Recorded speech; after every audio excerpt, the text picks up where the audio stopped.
Well, I think I kind of got involved in fat activism when I first became aware of big moves as a everybody can dance kind of. I got involved with them, and then I got involved with Heather MacAllister, and then that's kind of where it began. It's like me discovering my value as a human being in a fat body started when I started to move again. Actually, before that, I took an aerobics class from someone named Haya Gordon called Abundance. And she was a fat woman who taught this really amazing aerobics class at the women's building in, in San Francisco. And I started there, if that makes sense. That's when the seed was planted. I never danced with big moves. Well, no, that's wrong.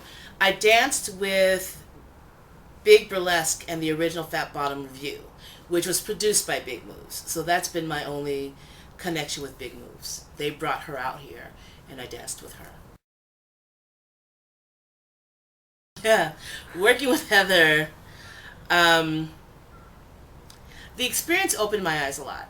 Dancing with Heather, and like all these fat women can be gorgeous and beautiful and sexy, and take their clothes off in public and be welcomed on the stage as a fat performer. So that opened my eyes working with her more than anything else.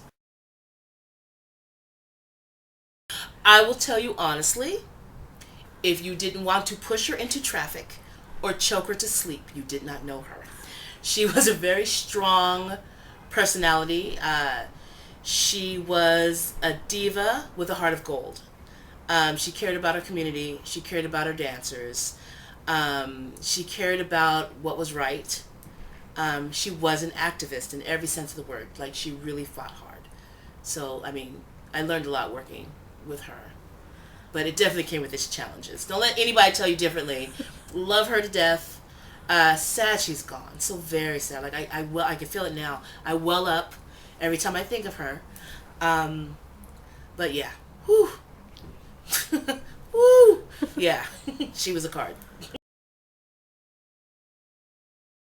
I think they did happen in tandem. Hindsight being 2020. I think one of the things I say a lot is when you free yourself, you free others because you kind of free the people who are looking at you. So I think that's where my fat activism kind of started. Was in discovering my own self worth, people could see it on me, and then they would feel a little bit better about themselves or feel like they can do some stuff as well.